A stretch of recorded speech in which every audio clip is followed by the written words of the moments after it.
दोस्तों कैसे हैं आप सब लोग। एक बार फिर से वेलकम आपका मेरे YouTube channel study with Yogesh में।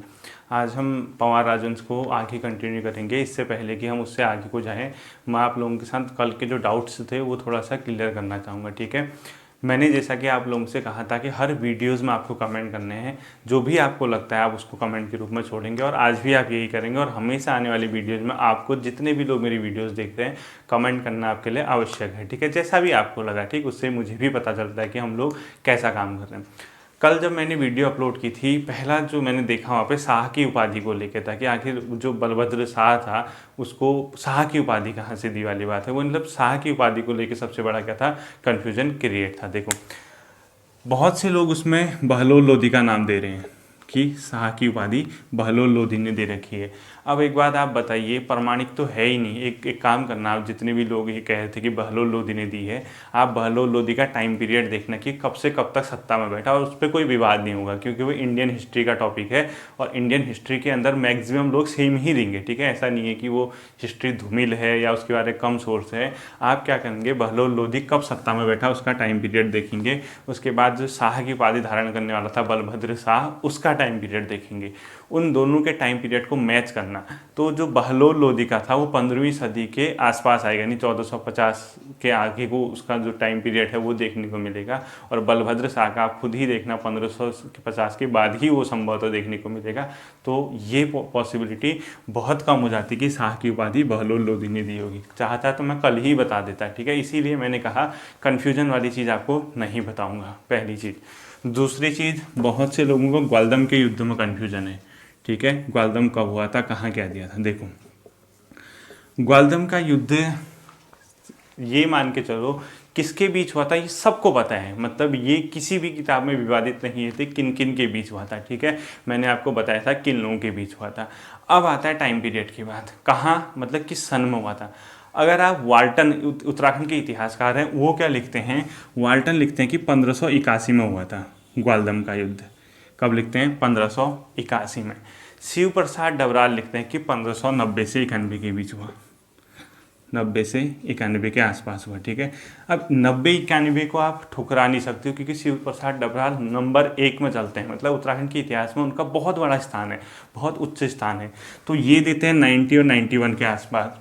ये देते हैं 81, वाल्टन। कौन देते हैं, वाल्टन। ठीक है, और ये डबराल। अब इन दोनों पे इतना कन्फ्यूज है, इसीलिए मैंने कहा संभवतः वो 1581 से 91 के बीच हुआ होगा। ठीक है, 1581 से 91 के आसपास। और मैं ये कह रहा था जहाँ पे कि शायद 90, 91, 91, 92 उसकी पॉसिबिलिटीज होती है, उसको भी आप ध्यान मत देना। ठीक है, उसका कोई प्रमाण ही नहीं है। बाई चांस अगर पेपर में क्वेश्चन आता है, पेपर में अगर आपका ये ऑप्शन दिखता है, बाकी इसके आसपास कोई नहीं दिखते हैं, तो आप इसकी ओर चले जाना। ये ऑप्शन नहीं दिखता है 90, 91 के आसपास, सबसे क्लोज ऑप्शन जो दिखेगा आप उसकी ओर चले जाना। इसीलिए आयोग उसको देता नहीं। आयोग क्या करता है, जिसमें सब लोग एक हों, मतलब जो सारे प्रमाण जिसके इकट्ठे हों, वो वाला क्वेश्चन क्रिएट कर देगा वो। तभी तो आप देखना वो सीधे ग्वालदम की युद्ध किन के बीच हुआ था पूछ देगा, कहाँ हुआ था नहीं, मतलब कब हुआ था नहीं पूछेगा। या शाह की उपाधि किसने, किससे उनको प्राप्त हुई, ये बहुत कम पूछा जाएगा। ये पूछा जाएगा पहला शासक कौन था जहाँ से शाह की उपाधि कंटिन्यूअसली जारी हो गई थी। ठीक है, इसीलिए क्या क्वेश्चन पूछा जाता है, जो सब जिसमें एक मत हो, मतलब सहमत हो जिस पॉइंट पे, वही क्वेश्चन हमेशा आपका क्या किया जाता है, क्रिएट किया जाता है। ठीक, एक और चीज़ और कहना चाहूँगा, जैसे मैंने आज सुबह पोस्ट किया था वहाँ पे अपनी कम्युनिटी टैब में, आप लोगों ने पढ़ा होगा, मैंने कहा सिर्फ उन्हीं तथ्यों को ध्यान देना जो प्रमाणिक है। ठीक है, तथ्य अगर आप चाहेंगे तो आपको बाजार में हज़ारों किताबें मिल जाएंगी जिसमें वन लाइनर आपको क्वेश्चन ही क्वेश्चन मिलेंगे। आप उसको पढ़ते रहिए। एग्जामिनर क्या करता है, अपने हिसाब से पेपर सेट करता है। आप पढ़ते रहेंगे, सालों निकल जाएंगे पढ़ते पढ़ते, ना वो याद होने वाले हैं ना वो समझ आने वाले हैं।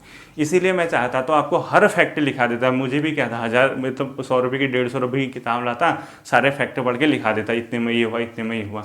ऐसा होता ही नहीं। एग्जामिनर तो किताब से देगा ना क्वेश्चन, कोई फैक्ट ढूंढना पकड़ रहा है वन लाइनर की सीरीज।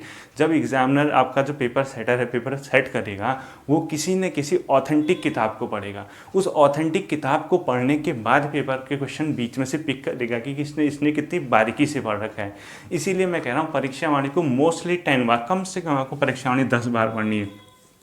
जिस दिन कहेंगे कि 10 बार पढ़ ली, तब मुझसे आप कहना कि सर हमारी 10 बार होगी, मैं आप लोगों का वहाँ से टेस्ट शुरू कर दूंगा कि परीक्षा वाणी पे आधारित टेस्ट शुरू हो जाएगा। मैं आप लोगों की एक सीरीज लेके आऊँगा जो सिर्फ परीक्षा वाणी पे आधारित होगी, उसके टेस्ट सीरीज में कर दूंगा, उसके क्वेश्चन पोस्ट करने लग जाऊँगा, ठीक है। वो कैसे करूँगा वो मेरा हेडेक है, आपका काम जो है वो मैं कह रहा हूँ, ठीक है। इसीलिए कह रहा हूँ फिक्स वही फैक्ट पढ़ना, वही तथ्य पढ़ना जो प्रमाणिक हैं, जो अच्छी किताबों में लिखे हैं, उनकी ओर ध्यान देना, क्वेश्चन भी वहीं से क्रिएट होता है, ठीक है। तो चलो आज के टॉपिक की हम शुरुआत करते हैं। देखो कमेंट ना आपको हमेशा करना है, ठीक है। अब जो अगला बैठते हैं सत्ता पे, वो थे पृथ्वी शाह, ठीक है। पृथ्वीपति शाह या पृथ्वीपति शाह, ठीक है। ये क्या हैं, अगले जो शासक है जो सत्ता पे बैठते हैं गढ़ राजवंश पे, गढ़वाल में, पवार में, ठीक है। टाइम पीरियड की बात आती है तो लगभग इसका टाइम पीरियड जो माना गया है वो माना गया 1640 से 64 के आसपास, 64 के समथिंग, मतलब इसी के आसपास ही सत्ता पे बैठा होगा। ये कभी पेपर में नहीं पूछते हैं, ठीक है। इनके तिथियां में कन्फ्यूज है, कभी पेपर में नहीं पूछेगा, हम एक मोटा मोटा अनुमान आपको बता देते हैं, ठीक है। अब ये कौन था, ये था महपति शाह का, जो हम कल पढ़ रहे थे, महपति शाह का पुत्र था, ठीक है। महपति शाह यानी इनका ही पुत्र था, ये भी कभी नहीं पूछेगा किसका पुत्र था, क्या था, ठीक। इनके बारे में एक बहुत बड़ा कथन है, ये सभी इतिहासकार इस चीज़ को मानते हैं, जब ये सत्ता में बैठे अवयस्क थे। अवयस्क मतलब एक छोटे बालक के रूप में 8 साल 10 साल इस टाइप की इनकी उम्र थी, यानी अवयस्क की उम्र में ये सत्ता पे बैठाए गए, मतलब गद्दी पे नहीं बैठे थे, एक राजा के रूप में भले ही ये काम कर रहे थे, प्रॉपर राजा नहीं थे क्योंकि ये अवयस्क थे। तो इसी दौरान क्या होता है, इनकी जो माता होती है वो इसका संरक्षण करती है, और इनकी माता का नाम होता है महारानी कर्णवती या कर्णावती, ठीक है। महारानी कर्णवती या कर्णावती इसके संरक्षिका के रूप में शासन करते हैं। अगर आपसे क्वेश्चन पूछता है पृथ्वी शाह के आरंभिक दिनों में किसने उसकी संरक्षिका की भूमिका निभाई, कर्णावती, ठीक है। यह आपसे क्वेश्चन पूछता है किस शासक के प्रारंभ समय में उसकी माता कर्णावती ने सत्ता संभाली थी, तो उसका आंसर होगा पृथ्वी शाह। आपको ऐसे ही करना है, क्वेश्चन खुद क्रिएट हो जाएंगे। आपको ये पता होना चाहिए कि कर्णावती ने जो पृथ्वी शाह के संरक्षिका के रूप में क्या किया था, वहाँ पे आके को शासन किया था, ठीक। अब इसके बारे में अभी बताता हूँ। इनके बारे में जो पृथ्वी शाह के बारे में जो जानकारी मिलती है वही चीज़ें हैं, गढ़ राजवंश, मौला राम की जो गढ़ राजवंश बताई थी, जहांगीर नामा है, शाहजहां नामा है, इसके अलावा क्या है, मासिर उल उमरा, मैंने एक किताब लिखाई थी मुगल दरबार की थी, मासिर उल उमरा, ठीक है। क्या थी, मासिर उल उमरा, ठीक है। ये भी किसकी जानकारी देता है, पृथ्वीपति शाह की या पृथ्वी शाह की, यानी शाहजहांनामा, जहांगीरनामा, गढ़ राजवंश, ये सब किसके बारे में जानकारी देते हैं, पृथ्वीपति शाह के बारे में भी जानकारी देते हैं, क्योंकि पवार वंश की जानकारी का एक सोर्स था, ठीक है। अब देखिए होता क्या है, जो इनके पिता थे, देखो कहानी पढ़ के सुनोगे वो हमेशा याद रहेगा, आपके कॉन्सेप्ट क्लियर हो जाएंगे, ठीक है। जो इनके पिता थे महिपति शाह, मैंने क्या कहा, मुगल दरबार में उन्होंने अक्खड़ तक कहा, क्यों, क्योंकि उन्होंने कभी भी अधीनता स्वीकार नहीं की मुगल दरबार की। तो जब मुगल दरबार की इसके पिता ने अधीनता स्वीकार नहीं की, तो मुगल शहजादा उस टाइम शाहजहां था, बाद में जब ये सत्ता पे बैठा, ठीक है। तो शाहजहां को ये लगा कि गढ़वाल का जो नरेश है वो हमारी अधीनता को स्वीकार नहीं कर रहा है, तो इसका कोई ना कोई इलाज किया जाए, ठीक है, इसको अपने अंडर लाया जाए। खुद सोचो, केंद्र पे बैठा है मुगल, और मुगलों के अधीन लगभग समस्त भारतवर्ष था, तो अगर गढ़ राजवंश एक छोटा सा राजवंश उसकी अधीनता स्वीकार नहीं करेगा तो उसके सम्मान पे ठेस पहुंचनी जरूरी थी, ठीक है। तो उस टाइम शासक कौन था, शाहजहां था, ठीक है, शाहजहां।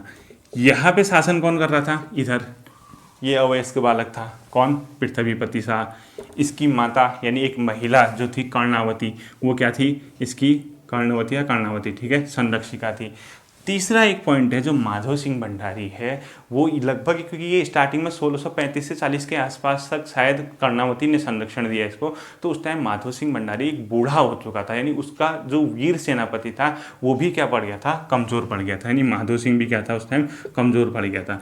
इन स्थितियों को देख के शाहजहां को ये लगा कि बेस्ट मौका है इनसे बदला लेने का, इनको अपने अधीनता को एक्सेप्ट करवाने का, ठीक है। तो शाहजहां क्या करता है, इस मुगल ये गढ़वाल राजवंश पे आक्रमण करने के लिए मुगल सेना को भेज देता है। ठीक है, कौन भेजता है? शाहजहां। और मुगल सेना को जब भेजता है तो मुगल सेना बड़ी बुरी तरह से यहाँ पे क्या होती है? पराजित होती है। ये इनकी किताब जो महासिर उल उमरा कह रहा हूँ उसमें भी वर्णन किया गया। जब शाहजहां इसको मतलब पृथ्वी शाह के समय मुगल सेनाओं को भेजता है तो बहुत बुरी तरह से पराजित होती है, मुगल सैनिकों को यहाँ पे मार दिया जाता है और आधे सैनिक तो भाग जाते हैं। जो बचे हुए सैनिक हैं, जो कर्णावती है, उनका क्या कर देते हैं? नाक को काट देती है, ताकि उनको आजीवन ये एहसास रहे मुगल दरबार को या मुगल सैनिकों को कि एक छोटे से राजवंश ने हमारा इतना ज़्यादा क्या अपमान किया। उसी अपमान के लिए उसने क्या कर दिया, जो बचे सैनिक थे, जो हाथ पड़े, उनके नाक को क्या कर दिया? काट दिया। इसीलिए कर्णावती को गढ़वाल के इतिहास में नाक कटी रानी नाम से जाना जाता है। नाक काटने वाली रानी। ठीक है, नाक काटने वाली रानी। कौन नाक काटने वाली रानी के नाम से कौन जाना जाता है? महारानी कर्णावती, क्योंकि इसने शाहजहां की सैनिकों के क्या कर दिया? नाक काट दिया। यानी मुगल सेना बहुत बुरी तरह से क्या हुई थी? पराजित होकर भाग गई थी। अब जब मुगल सेना यहाँ पे आई थी तो मुगल सेना का जो सेनापति था उसका नाम था नवाजत खां। कौन था? नवाजत खां। नवाजत खां। ठीक है, ये नवाजत खान ने यहाँ पे क्या किया था? इस सैन्य का, मुगल सेना का नेतृत्व किया था। अगर आपसे पूछता है महारानी कर्णावती के साथ मुगलों के संघर्ष में मुगल सेना का नेतृत्व किसने किया था? सैनिक कौन था मेन वहाँ? नवाजत खां था। ठीक है, संभवतः ऐसा माना जाता है कि दिल्ली भागकर चला गया था, इसकी जागीर वगैरह इससे छीन ली गई थी। इसी दौरान मैंने कल आपको बताया था जो सिरमौर पड़ता है हिमाचल प्रदेश यानी गढ़वाल का जो पश्चिमी इलाका है, सतलज नदी के आसपास का इलाका, वहाँ हिमाचल प्रदेश में सिरमौर जगह पड़ती है।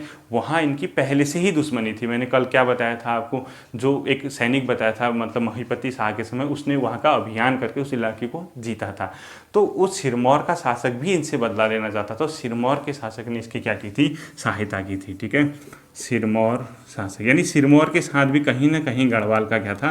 पंगा चल रहा था गढ़वाल सैनिकों का। और जो सिरमौर था वहाँ का जो आपका मतलब राजा था या जो सैनिक था, मतलब जिस जो नेतृत्व करता था, उसका नाम था मानधाता। ठीक है, मानधाता। इस मानधाता ने किसका साथ दिया? नवाजत खां। यानी नवाजत खां और मानधाता एक थे और गढ़वाल में कर्णावती की सेना एक थी। इसने गढ़वाल की कर्णावती की सेना ने इनको बुरी तरह से क्या किया था? पराजित करने के बाद वहाँ से भगा दिया था। ठीक है, ये तो इसके बाद मेन चीज़ है। अब जब शाहजहां को पता चला हम इतनी बुरी तरह से पराजित होने, शाहजहां एक लंबे समय तक वेट करता रहा इस चीज़ का बदला लेने के लिए। तो आगे की घटना 1655-56 के आसपास की आती है। तो 1655-56 में शाहजहां को फिर मौका मिलता है। शाहजहां क्या करता है? फिर से इस इलाके में अटैक करने की कोशिश करता है। इसी दौरान वो क्या करता है? एक अपने सेनापति, जो उसका मुख्य सेनापति था, उसका नाम था खलीलुल्लाह खां। क्या था? खलीलुल्लाह खां। ठीक है, खलीलुल्लाह खां। इस खलीलुल्लाह खां के नेतृत्व में फिर से यहाँ पे क्या कर देता है? गढ़वाल में दून के इलाके पे कब्जा कर लेता है। ठीक है, अगर आपसे पूछता है मुगल सेना दादा पृथ्वी शाह के समय जो दून के इलाके में कब्जा किया था, उस टाइम नेतृत्व कौन कर रहा था? खलीलुल्लाह खां। और कौन था शासक वहाँ? शाहजहां था। ठीक है, अभी औरंगजेब नहीं आए। इसके नेतृत्व में क्या कर देता है? दून के इलाके को विजिट करने के बाद साथ ही साथ कुछ गढ़ों के इलाके को भी क्या कर देता है? ये मुगल सेना जीत देती है। ठीक है, हालांकि ये इनकी राजधानी श्रीनगर तक अभी नहीं पहुंच पाए थे, जबकि दून और उसके कुछ इलाकों, कुछ गढ़ों को इसने क्या कर दिया था? जीत लिया था। अब देखो, वो तो दिल्ली में बैठे हैं, ये पहाड़ी इलाका है, शिवालिक का इलाका है यहाँ। उसके बाद मौसम की वजह से, कुछ मौसमी घटनाओं के कारण मुगल सेना आगे नहीं बढ़ पाई और क्या कर जाती है? वो वापस लौट जाती है। वापस लौटने के बाद वो अपने यहाँ पे कुछ सैनिकों को रख देते हैं, मतलब यहाँ का दून के इलाके को देखने के लिए। कौन? खलीलुल्लाह खां। मतलब वो तो चला जाता है, कुछ लोगों को यहाँ पे रख देते हैं। अब देखो आगे क्या होता है। जब ये सब चीज़ें होती है, माहौल थोड़ा सा शांत होता है। अब देखो कर्णावती वगैरह, जो तिलु रौतेली, कर्णावती, माधो सिंह भंडारी, ये सब है नहीं, पर्टिकुलर टॉपिक वो मैं आपको समझाऊंगा। ठीक है, अब मैं आपको कुछ चीज़ समझा रहा हूँ, वो समझा रहा हूँ इनके बीच तीसरा संघर्ष क्यों होता है। देखो 1658-59 के आसपास जब मुगल दरबार में शाहजहां की मृत्यु हो जाती है, उसके बाद औरंगजेब और उसके भाई दारा शिकोह के बीच उत्तराधिकार का युद्ध होता है, जिसमें एक सूमागढ़ का युद्ध प्रसिद्ध है। ठीक है, कौन सा युद्ध? सूमागढ़। ये यहाँ का नहीं है, ये इंडियन हिस्ट्री का है। ठीक है, 1659 के समथिंग होता है, देख लेना इसको, यही होता है। देखो उत्तराधिकार का युद्ध होता है, आखिर उत्तराधिकारी कौन बनेगा। ठीक, जब उत्तराधिकार के युद्ध में औरंगजेब की विजय होती है तो उसका भाई जो है दारा शिकोह, वो दारा शिकोह का पुत्र होता है एक सुलेमान शिकोह। कौन होता है? सुलेमान शिकोह। सुलेमान सिकोह, ठीक है। ये सुलेमान सिकोह क्या कर देता है, गढ़वाल की ओर भाग जाता है, यानी कुमाऊं गढ़वाल यानी जो हमारा ये पहाड़ी इलाका है इस ओर शिवालिक के इलाके में भाग जाता है। क्यों भागता है, क्योंकि ये देख रहा था कि मुगल दरबार की अधीनता गढ़वाल ने स्वीकार नहीं कर रही थी अभी फिलहाल, ठीक है। तो उसको ये लगता है कि पूरे भारतवर्ष में गढ़वाल ही एक सेफ जगह है या कुमाऊं ही एक सेफ जगह है जहाँ पे अभी हम बच सकते हैं। अब देखो मैंने बताया था ये कहाँ गया था, पहले चंद शासन में, मैंने पूरा पढ़ा रखा है। चंद का एक राजा था, उसका नाम भी आपको पढ़ाया था। उसने क्या किया था, इसको चालाकी से गढ़वाल की ओर लगा दिया था। तो गढ़वाल में कौन शासक था उस टाइम, पृथ्वीपति शाह, ठीक है। अगर आपसे ये पूछता है मुगल शहजादा या मुगल राजकुमार सुलेमान सिकोह किसके दरबार में गढ़वाल में शरण लेने आया, तो आप बताओगे पृथ्वीपति शाह। अगर आपसे ये पूछता है सुलेमान सिकोह कौन था, वो था दारा सिकोह का पुत्र, यानी दारा सिकोह कौन था, औरंगजेब का भाई। आपसे क्वेश्चन ये पूछेगा दारा सिकोह के पुत्र सुलेमान सिकोह ने गढ़वाल में किसके समय शरण ली, तो आप बताना पृथ्वीपति शाह के समय शरण ली। इस क्वेश्चन को फिर सुनो, गढ़वाल में सुलेमान सिकोह ने किसके समय शरण ली, पृथ्वीपति शाह। क्यों ली, वहाँ उत्तराधिकार का युद्ध चल रहा था। जब दारा सिकोह हार जाता है तो उसका पुत्र भाग के यहाँ आ जाता है। जब ये यहाँ आता है तो इसके पिता क्या करते हैं इनके साथ, मतलब जो आपका जो औरंगजेब होता है वो पृथ्वी शाह से कहता है कि इसको वापस कर दिया जाए। किसको वापस कर दिया जाए, सुलेमान सिकोह को। लेकिन इनकी प्रवृत्ति क्या होती है, अतिथि को सम्मान देने की, अतिथि को संरक्षण देने की, ये मना कर देता है कि हम आपको इसको वापस नहीं लौटा सकते हैं क्योंकि ये हमारे दरबार में आया है। कौन आया हमारे दरबार में, सुलेमान सिकोह। तो आप याद रखना पृथ्वी शाह के समय कौन आया था दरबार में, सुलेमान सिकोह। जब ये सब घटनाएं होती है तो औरंगजेब को फिर क्या आ जाता है, गुस्सा आ जाता है। नहीं, औरंगजेब फिर से क्या हो जाता है, आग बबूला हो जाता है और पृथ्वी पति शाह से फिर से वो क्या करता है, बदला लेने की कोशिश करता है। इसी दौरान जब वो बदला लेने की कोशिश करता है, कुछ चीज़ें आपको बताता हूँ, इनके बीच फिर से क्या हो जाता है, तनाव हो जाता है, टेंशन हो जाता है। तो अभी इसके आगे मैं आपको पढ़ाता हूँ कुछ चीज़ें, आप लोग वो देखो। क्या करता है, बहुत चालाकी से जो इसके दरबार में एक जय सिंह होता है उसका पुत्र राम सिंह होता है, ठीक है। औरंगजेब क्या करता है, इस घटना को देख के जय सिंह के पुत्र राम सिंह और जो पृथ्वीपति शाह है इसके पुत्र का नाम था मेदिनी शाह। इसको बहुत ध्यान से सुनना मैं जो बोल रहा हूँ, ठीक है। मेदिनी शाह, यानी ये मेदिनी शाह और जो जय सिंह का पुत्र राम सिंह होता है, जय सिंह का पुत्र राम सिंह कौन, औरंगजेब के दरबार में, ठीक है। यानी कौन, राम सिंह। औरंगजेब क्या करता है, मेदिनी शाह और राम सिंह के साथ षड्यंत्र कर देता है, किसको पकड़वाने के लिए, उसी सुलेमान सिकोह को। क्योंकि ये पृथ्वी शाह तो देने से रहा, ये तो बहुत ज़्यादा मतलब अपने आप में कौन सा शासक था जो नीति के अकॉर्डिंग चलता था, जो विद्वानों को आश्रय देता था, शरणार्थियों का सम्मान करता था, तो ये तो देने से रहा। तो औरंगजेब ने क्या चाल चली, इसके पुत्र मेदिनी शाह और अपने दरबार में एक राम सिंह था, जय सिंह का पुत्र, इसको भेज दिया मेदिनी शाह से मिलने और इनका षड्यंत्र करवा दिया। और षड्यंत्र के तहत इन लोगों ने सुलेमान सिकोह को पकड़वा दिया। वो कहानी छोड़ दो, कैसे पकड़ा, क्या कर दिया, सुलेमान सिकोह को पकड़ के औरंगजेब को क्या कर दिया, इसने समर्पित कर दिया, यानी औरंगजेब को दे दिया। तो अगर आपसे पूछता है कि सुलेमान सिकोह किसके द्वारा औरंगजेब को दिया गया, तो आप क्या बताओगे, मेदिनी शाह को। और मोस्ट इंपोर्टेंट कर देना, मुझे लगता है कि कभी ना कभी फिर से आएगा ये क्वेश्चन, ठीक है, या आ गया होगा मुझे नहीं पता। तो मेदिनी शाह क्या करता है, उस सुलेमान सिकोह को राम सिंह के साथ मिलकर किसको दे देता है, आपका औरंगजेब को दे देता है, ठीक है। ये तो इनकी कहानी थी। अब इसके टाइम पे कुछ मेन चीज़ें आपको बता देता हूँ। देखो, जैसे मैंने कर्णावती बोला, कर्णावती बहुत मतलब वीरंगना नारी थी, कहाँ की, गढ़वाल की। जो गढ़वाल के जो सांवरी ग्रंथ मिलते हैं, परसों भी बताया था, उसमें भी इसका नाम मिलता है, ठीक है। सांवरी ग्रंथ, ये तंत्र मंत्र से संबंधित थी, ठीक। सांवरी ग्रंथ का संबंध पूछता है तो तंत्र यंत्र से, ठीक है। और इसमें भी सांवरी ग्रंथ में महारानी कर्णावती का भी क्या नाम आया, ठीक है, कर्णावती, ठीक, इसका नाम यहाँ है। अब आप सोच रहे हो यहाँ कैसे पूछेगा, हो सकता है कि निम्नलिखित में से किस वीरंगना का नाम सांवरी ग्रंथ जो कि तंत्र यंत्र से संबंधित उसमें उल्लेखित है, तो कर्णावती का भी उल्लेखित है, ठीक है। बाकी कुछ चीज़ें इसके बारे में फैक्ट बताता हूँ। पृथ्वी शाह के समय दिल्ली से दो प्रसिद्ध चित्रकार आए थे जिसको इसने संरक्षण दिया, उसका नाम था श्यामदास व हरदास, ठीक है।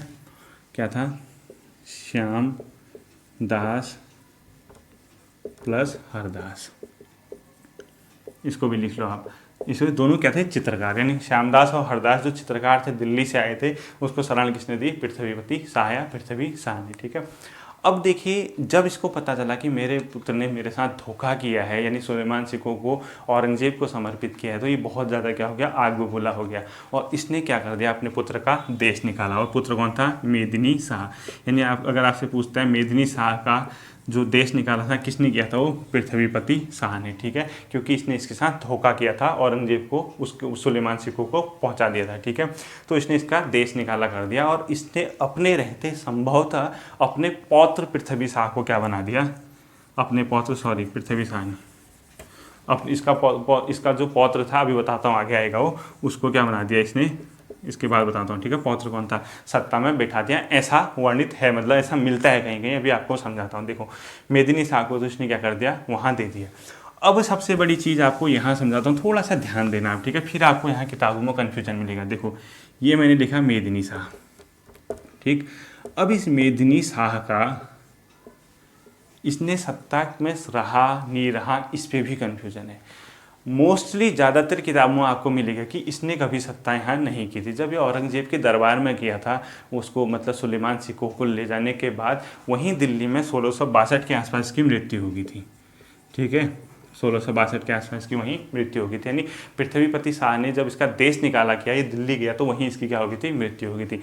अब इसने शासन किया नहीं किया, इस पर भी कन्फ्यूजन है, ठीक है। ज़्यादातर किताबों में, जैसे अभी आप अजय राउत की किताब पढ़ेंगे, बहुत से रेफरेंस देते हैं कि ये प्रमाण मिले, औरंगजेब का लेटर मिला, वो यहाँ है, उससे ये प्रमाणित होता है कि इसने कभी सत्ता पे मतलब गढ़वाल के गद्दी पे कभी भी नहीं बैठा, ठीक है। कभी अगर आपसे बाई चांस क्वेश्चन पूछता है निम्नलिखित में से कौन सा एक शासक गढ़वाल की गद्दी पे नहीं बैठा, तो आप मेदिनी शाह की ओर जा सकते हैं, क्योंकि इसने सत्ता पे शामिल नहीं हुआ। लेकिन आप शिव प्रसाद डबराल जी को सुनेंगे, डबराल जी क्या कहते हैं, ये कहीं ना कहीं 1664 से आगे को सत्ता पे बैठे, 84-85 जितने तक भी है, ठीक है।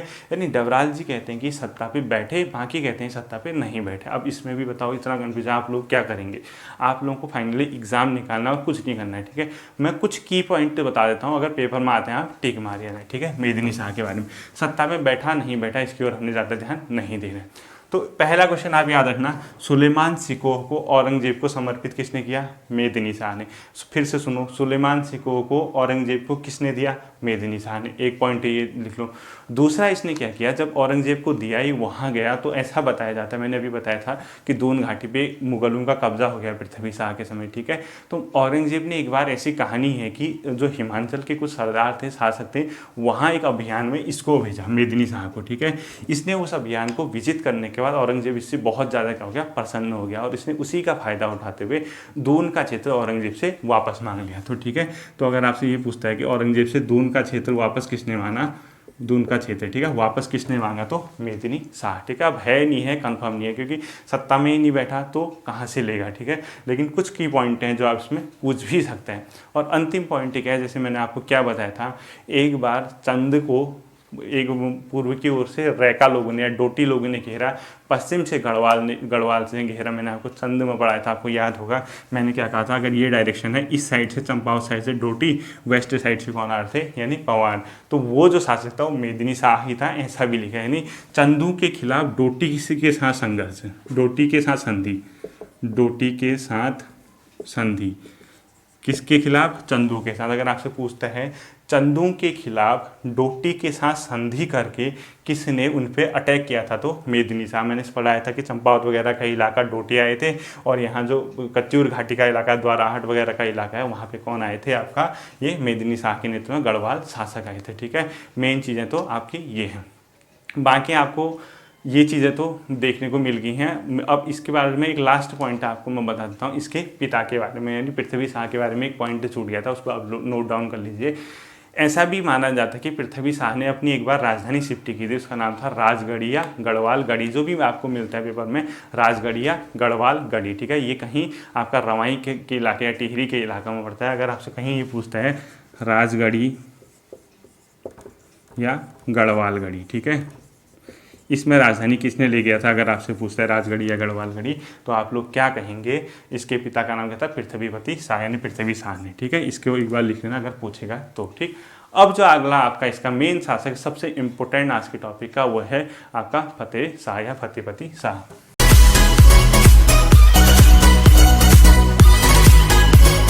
सबसे इंपॉर्टेंट आपका फतेहपति शाह या फतेह शाह। गढ़वाल के इतिहास में सबसे महानतम शासकों में से एक, जैसे बहुत महान एक अजयपाल हुआ करते थे, श्याम साहब वगैरह हुआ करते थे, उनमें से सबसे महानतम शासकों में से तीसरे नंबर पे ये आता है, यानी फतेह शाह, फतेहपति शाह। इसके समय में इतना तक प्रचलित है कि इसके समय में जनता अत्यधिक खुश थी, मतलब ये बहुत ज़्यादा उदार राजा था, जनता के लिए हितैषी था, इसके राज दरबार में कोई भ्रष्टाचार नहीं था, और जनता यहाँ तक इतना कहा जाता है, रतन कवि इतना कहते हैं कि इसके दरबार में जो वहाँ पे जनता थी घरों से बिना ताला लगाए भी निकल जाती थी, मतलब पूरी प्रजा इससे क्या थी, बहुत ज़्यादा प्रसन्न थी, शांत माहौल था उसकी प्रजा में, बहुत अच्छा इसका वहाँ पे फतेह शाह का क्या रहा था, शासन रहा था। ठीक है, इसके बारे में कुछ की पॉइंट बताऊंगा जो आपके एग्जाम की दृष्टि से काफ़ी महत्वपूर्ण हो सकते हैं। ठीक है, आप लोगों ने इस चीज़ को ध्यान देना है, इस टॉपिक को पक्का, मतलब फतेह शाह को पूरा ध्यान से सुनना, और जैसे नोट्स बनाऊंगा वैसे ही देखो, मेरी तरह नोट्स बनाओगे फ्लो चार्ट में, वो याद करना बहुत आसान होता है। तुम लोग क्या कर रहे होगे मुझे पता है, तुम 1000, 2000, 3000 जो वन लाइनर की किताबें होती हैं, कॉपियाँ भरी होंगी इधर उधर से, उनका रट्टा मारते रहते हो, उससे एग्जाम नहीं निकलता है। ठीक है, सीरीज से पढ़ोगे कहीं ना कहीं आपको फ़ायदा होगा। आप जिस दिन एग्ज़ाम देने जाओगे, जब मैं कहूँगा कि आप लोगों की उत्तराखंड ख़त्म हो गई आज, उस दिन आप पेपर देने जाना, आपको खुद एहसास हो जाएगा। आप कितना पढ़ लो, 40 में से 30, 32, 33 नंबर से ऊपर कोई नहीं आने वाला। कुछ क्वेश्चन तो ऐसे आएंगे जो खुद एग्जामिनर को पता नहीं होता, तभी तो डिलीट किए जाते हैं, उनको खुद ही आइडिया नहीं रहता हमने क्या दे दिया। ठीक है, इतना कन्फ्यूजन है उत्तराखंड के इतिहास में, इसीलिए कह रहा हूँ हमेशा लक्ष्य क्या रखो, 30 से 35 मार्क्स लाने का। 40 से 40 का क्यों सोचते हो, मेरे समझ में नहीं आता। कुछ नहीं सोचना है 40 में से 40। पेपर देने जाओगे ना, जब पेपर सेट करते हो, जब गोले मारते हो, इस प्रकार से गोले गोले चलते रहते हैं, बाई चांस कहीं पे कोई क्वेश्चन नहीं आता है तो खुद ही मन से को ड्रॉप कर देता हूँ। 100 में से मुझे तो सिर्फ लाने हैं 80 मार्क्स मैक्सिमम, इससे ऊपर नहीं लाने। 8 क्वेश्चन करके आए सही से, 90 में अटक गए, दिमाग नहीं खुजलाना है, कोई बात नहीं, अभी तो 19 क्वेश्चन और बचे हैं, फिर 17-18 में बचे, 19वें क्वेश्चन में अटक गए, छोड़ दो, कोई बात नहीं है, अभी तो 18 क्वेश्चन और बचे हैं मेरे पास। लीड, इसको बोलते हैं लीड। यहाँ से क्वेश्चन करते जाओ, जहाँ अटक गए 100 से माइनस आते जाओ। ये दिमाग में रखना कि अभी मेरे पास 20 क्वेश्चनों की लीड है, मतलब कि 20 क्वेश्चन अगर मुझे नहीं भी आए तब भी मैं अगर 80 पहुँचता हूँ तो मैं सिलेक्शन पाऊंगा, इस धारणा से पेपर में जाना। दूसरा, विज्ञप्तियाँ भी आएंगी, एग्ज़ाम भी होगा। अभी भी कह रहा हूँ, जिस दिन UKSSC या UKPSC का रिजल्ट आता है, उम्मीद करना कि उसमें तुम्हारा नाम होना चाहिए, आज से भले ही 2 साल बाद क्यों ना आए। उससे क्या फ़ायदा होगा, अगर ऐसी ही हवा में रहोगे, कल पढ़ेंगे कल पढ़ेंगे कल पढ़ेंगे, जिस दिन 2 साल बाद विज्ञप्ति आएंगी, समय तो गुजरना ही है, आपके कहने न कहने से कुछ नहीं होगा, लेकिन जिस दिन रिजल्ट आता है उस दिन कितना अफसोस होता है अगर आपका नाम उसमें नहीं होगा। तो खुद सोचो, तब एहसास होता है कि यार काश मैंने पढ़ा होता है। ठीक है, इसीलिए कह रहा हूँ नियमित पढ़ो, जैसे मैं आपके लिए डेली वीडियो ला रहा हूँ आपको वैसे ही मेहनत करनी है। ठीक है, देखो फतेह शाह क्या है इसके बारे में देखते हैं। ठीक है, इसके बारे में जो सोर्स से मिलता है, इसके बारे में भी अभिलेखों से, इसके बारे में भी मुस्लिम ग्रंथों से, साथ ही साथ थोड़ा सिख ग्रंथों से भी इसके बारे में। ठीक है, अभिलेख और मुस्लिम ग्रंथ तो हर जगह थे, इसके बारे में थोड़ा बहुत सिख ग्रंथ से भी क्या मिलते हैं, जानकारी मिलती है। ठीक है, सिख ग्रंथ अभी समझाता हूँ वो कैसे मिलती है। ठीक है, इसके बारे में थोड़ा बहुत जानकारी सिख ग्रंथ भी देते हैं। ठीक है, अब देखिए इसके दरबार में इतना ज़्यादा फेमस था कि माना जाता है कि इसके दरबार में भी समुद्रगुप्त वगैरह की तरह 9 रत्न थे। कितने रत्न? 9 रत्न। ठीक है, अगर आपसे ये पूछते हैं किस शासक के समय के दरबार में 9 रत्न शामिल थे, यानी 9 टाइप के कवि, 9 टाइप के विद्वान कह सकते हो आप, वो कौन था? फतेह शाह। ठीक है, गढ़वाल के इतिहास बहुत ज़्यादा इंपॉर्टेंट क्वेश्चन है, ये आप लोग नोट करना है। ठीक है, अब शासक कौन कौन थे, क्या थे, आप लोगों को क्या करना है, मेरी डिस्क्रिप्शन देखनी है। वीडियो देखोगे, कुछ लोगों को डिस्क्रिप्शन पता नहीं होगा, जहाँ वीडियो चलती है उसके किनारे पे एक ऐसे देखना एरो टाइप का बना होगा, मतलब आपके जैसे आप वीडियो देख रहे हैं, आप उस किनारे हैं जहाँ को वीडियो चल रही है, इस दिशा में, यहाँ पर कहीं एक एरो टाइप का बना होगा, उसको क्लिक करना, वहाँ पूरी डिटेल आएगी, उसको आपने हर वीडियो के बाद देखना है। ठीक है, वहाँ मैं 9 रत्नों के नाम दे दूंगा।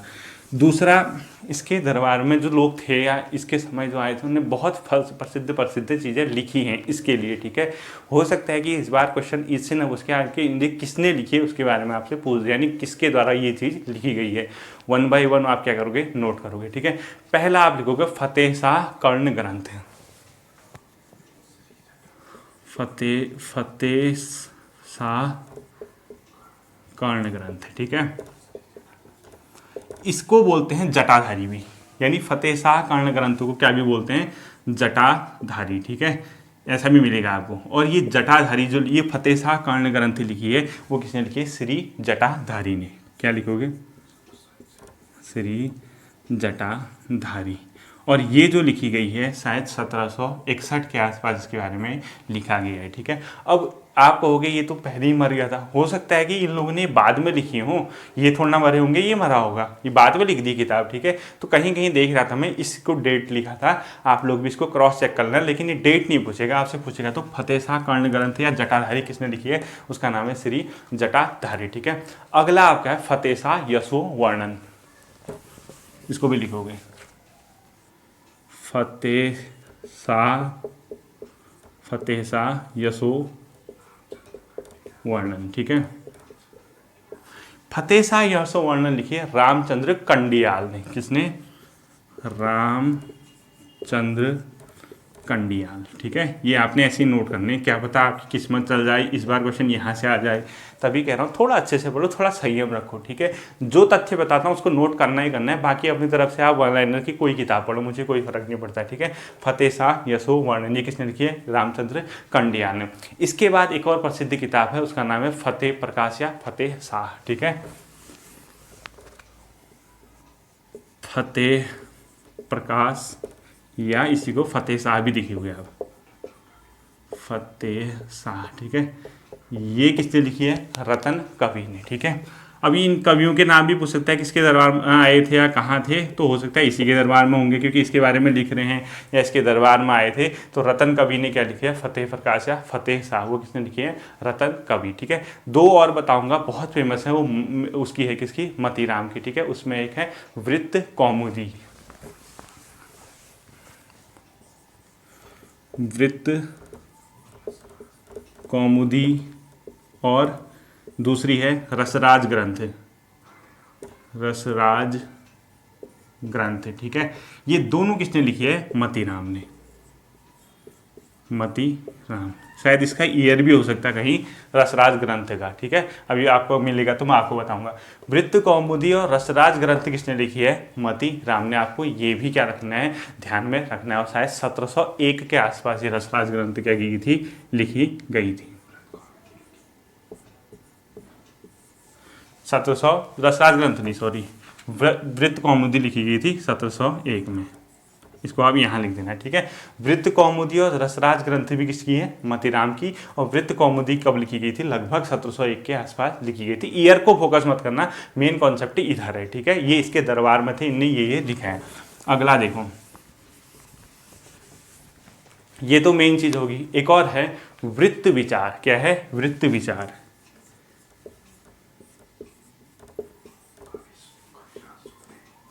ये है कवि राज सुखदेव। ठीक है, कविराज सुखदेव। अगर आपसे पूछता है वृत्त विचार किसने लिखी है, वो लिखी है कविराज सुखदेव। ठीक है, ये तो इसके दरबार में जो लोग थे उनने मेन जो इसके बारे में ग्रंथ वगैरह आप कह सकते हैं, ये सब चीज़ें लिखी हैं। नवरत्न किसके दरबार में थे आपको मैंने बता दिया। इसके अलावा एक मेन चीज़ आपको बताता हूँ, कुछ लोग इसके दरबार में, इतना बढ़िया शांत माहौल था, इतना जनता प्रिय थी, उस चीज़ को देखने के लिए तक यहाँ पे आए थे, जिनमें से कुछों के नाम मैं आपको बताता हूँ। जिसमें एक था भूषण, एक था नीलकंठ, एक था मतीराम। भूषण, मतीराम और नीलकंठ। नीलकंठ। ठीक है, ये किसके दरबार में आए थे आपका अगर पूछता है तो भूषण, मतीराम, नीलकंठ, ये दिल्ली वगैरह से या जहाँ से भी आए थे, ये सब के सब किसके दरबार में आए थे? फतेह शाह के। और इन लोगों ने क्यों आए थे इसके दरबार में? इतना आखिर बढ़िया माहौल था इस चीज़ को देखने के लिए कि आखिर कैसा है वहाँ पे। अगर आपसे पूछता है भूषण, मतीराम या नीलकंठ किसके दरबार में आए थे, आपसे पूछेगा तो फतेह शाह के। ठीक है, इसके अलावा कुछ और फैक्ट इसके बारे में वो आपको मैं बता देता हूँ, आप इसको नोट कर लो। ठीक है, देखिए कुछ फैक्ट इसके बारे में और हैं, जैसे इसको महाराजा शिवाजी की तरह दानदाता भी बताया जाता है। ठीक है, अगर आपसे पूछता है महाराजा शिवाजी की तरह दानदाता कौन था, तो कौन था? फतेह शाह। ठीक है, और ये जो महाराजा शिवाजी की तरह दानदाता था, ये मैं नहीं कह रहा हूँ, इसको जो वृत्त कौमुदी मतीराम की बताई थी मैंने आपको, उसमें वर्णन किया है। ठीक है, वृत्त कौमुदी, इस वृत्त कौमुदी में जो कि मतीराम द्वारा रचित है, उसमें इसको महाराजा शिवाजी के समान दानदाता भी बताया गया है। ठीक है, किसको बताया गया? फतेह शाह को। ये तो इसके बारे में मेन चीज़ें होंगी। अब देख लो कुछ एक दो चीज़ें बता रहा हूँ इसके टाइम पे, जो अब राज्य विस्तार था, युद्ध हुए नहीं हुए, चंदू के साथ क्या संबंध थे, वो देखो। इसके टाइम पे एक बहुत फेमस युद्ध होता है, उसका नाम है भंगाड़ी का युद्ध, ठीक है, भंगाड़ी युद्ध। अब फिर से वही कह रहा हूँ, तिथि कब थी कन्फ्यूजन है, लेकिन मैंने जो देखा कुछ किताबों में या जो मुझे लगता है वो है 1689 यानी 1689, ठीक है। भंगाड़ी का युद्ध अगर आपसे पूछता है वो किसने लड़ा था, फतेह शाह। तो लड़ा किससे था, वो लड़ा था, यहाँ तो थे गुरु गोविंद यानी सिखों के अंतिम गुरु, ठीक है, ठीक है। और जो सिरमौर, मैंने कहा ना सिरमौर के साथ भी इनका पंगा चल रहा था, इसका जो राजा था या इसका जो मतलब आप कह सकते हो सेनापति, मेदिनी प्रकाश, मेदिनी प्रकाश, ठीक है। इसके साथ क्या हुआ था, इन दोनों की संयुक्त सेना ने फतेह शाह के साथ भंगाड़ी का युद्ध लड़ा था 1689 में। अब टेंशन ये क्यों हुआ होगा, देखो होने के पीछे बहुत से कारण हैं, ठीक है, अलग अलग कॉज बताए जाते हैं। इवन ये भी बताते हैं कि गुरु गोविंद जो थे फतेह शाह के पहले तो काफ़ी अच्छे मित्र थे, ये भी सब देखने को मिलेगा। गुरु गोविंद भी मतलब इनकी जो कोई एक सिखों की धर्म ग्रंथ है उसमें भी लिखा है इस भंगाड़ी के युद्ध बारे में कि इसके साथ हुआ था, क्यों हुआ था इसका वर्णन नहीं किया गया, ठीक है। अब देखिए आपको इतना याद रखना है कब हुआ था, किसको मतलब कौन कौन सी सेनाएं एक साथ थी और किसके साथ हुआ था, ठीक। अब मेन जो पॉइंट है कुछ जगह ये है, देखो जैसे आपने जो ये है सिरमौर हिमाचल प्रदेश और जो पंवार राजवंश है इनकी सीमा थी पौंटा साहिब, यानी पौंटा पड़ता है हिमाचल प्रदेश की बाउंड्री पर, ठीक है। पौंटा साहिब जहाँ पे अभी बन गया, तो पौंटा एक जगह थी, ठीक है, इसको तो ये तो पौंटा साहिब बाद में बना। पौंटा पे किसने डेरा डाल दिया, गुरु गोविंद ने, जहाँ पे अभी पौंटा साहिब बना है वहाँ पे पहले पौंटा जगह थी, जो पौंटा जगह थी जो सिरमौर के जो राजा थे उसने इसको गुरु गोविंद को पौंटा पे बुला दिया, और पौंटा थी परवार और किसकी राजधानी मतलब बाउंड्री हिमाचल यानी सिरमौर के बीच की राजधानी थी, ठीक है। इसी वजह से कुछ विवाद हुआ होगा, वो उसमें हमने जाना नहीं है। इसी के चक्कर में कौन सा युद्ध होता है, भंगौड़ी का जो युद्ध होता है ये देखना, आपको ये देखना है। दूसरा इसने क्या किया, दून घाटी से यानी जो देहरादून का इलाका है, दून का इलाका है, यहाँ से सहारनपुर वाले इलाके में इसने क्या किया, युद्ध किया। यानी सहारनपुर का जो इलाका था वो जो मुगल वगैरह थे वहाँ पे वो शासन करते थे, तो इसने इस दून से दो लोगों को भगाया, एक तो पुंडीर थे और दूसरे थे गुर्जर, ठीक है। अगर आपसे ये पूछते हैं दून घाटी से पुंडीर और गुर्जरों को भगाने वाला शासक कौन था, वो था फतेह शाह, ठीक है। और यहीं से इसने सहारनपुर के इलाके को भी क्या किया था, विजिट किया था, यानी वहाँ से मुगल सेना को बैकफुट में डाला था, और पुंडीर और गुर्जरों को क्या किया था, इसने वहाँ से पीछे धकेला था। दावा क्षेत्र मैंने बताया था कल आपको, दावा क्षेत्र में क्या हुआ था, तिब्बती जो थे अधीन हो गए थे गढ़वालियों के और उसको टैक्स देते थे। तो जब ये शासक बना, दावा का जो राजा था उसने इसको टैक्स देने से मना कर दिया। टैक्स देने से मना किया तो इसने वहाँ पे चढ़ाई कर दी और उसको पराजित करने के बाद फिर से इसने क्या किया, दावा को टैक्स देने से मजबूर कर दिया, ठीक है।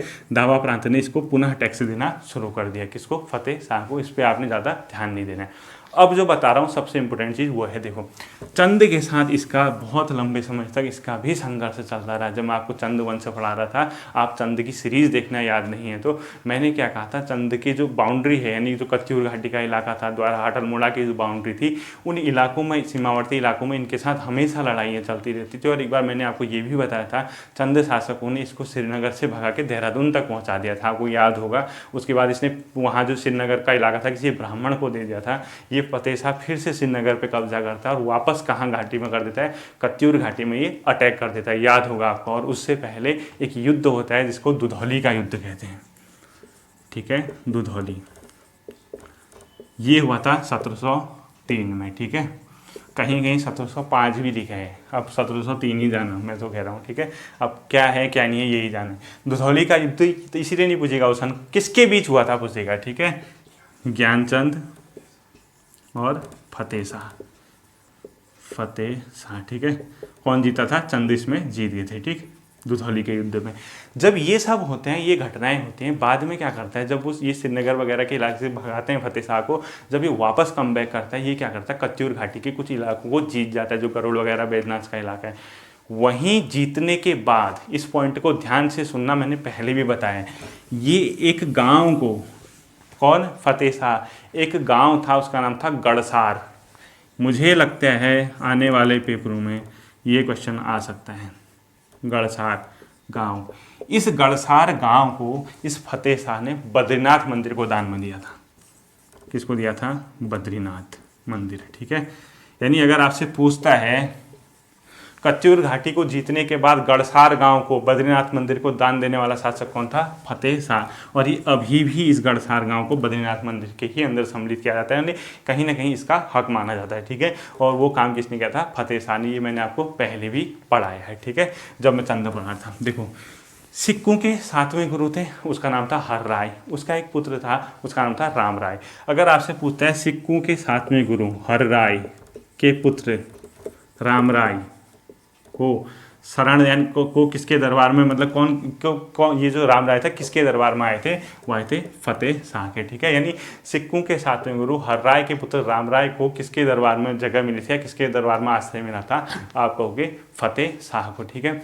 लास्ट पॉइंट आज का, लास्ट क्वेश्चन आपको बता रहा हूँ, मोस्ट इंपोर्टेंट कर देना।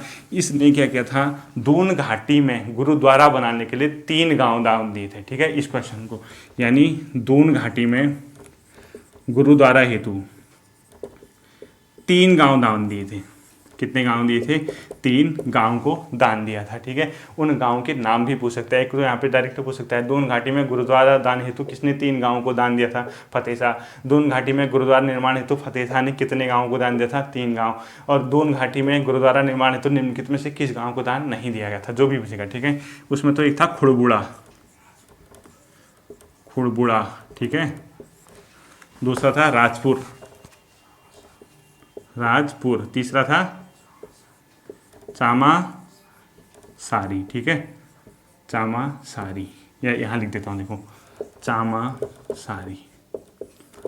यानी खुड़बुड़ा, राजपुर और चामासारी, इन 3 गांवों को गुरुद्वारा निर्माण के लिए इसने क्या किया था? फतेह शाह ने दान दिया था, ठीक है। ये थी आज की वीडियो। इस क्वेश्चन को रिवाइज करना, पूरे अच्छे से पढ़ना, फिर अगली वीडियो में फिर मुलाकात होगी। कमेंट लाइक पक्का होना चाहिए। अगर कमेंट लाइक नहीं होंगे, मुझे लगा रिस्पांस नहीं मिल रहा है, मैं नहीं कह सकता मैं कब तक फिर वीडियो बनाऊंगा। इसलिए मेरी रिक्वेस्ट है, डरो मत, वीडियो बनाऊंगा। आप लोगों को क्या करना है, बस कमेंट कर देना, मतलब कैसा लगा। मुझे भी एहसास होता है, मुझे भी थोड़ा सा क्या होता है, अच्छा फील होता है, ठीक है। Thank you, take care.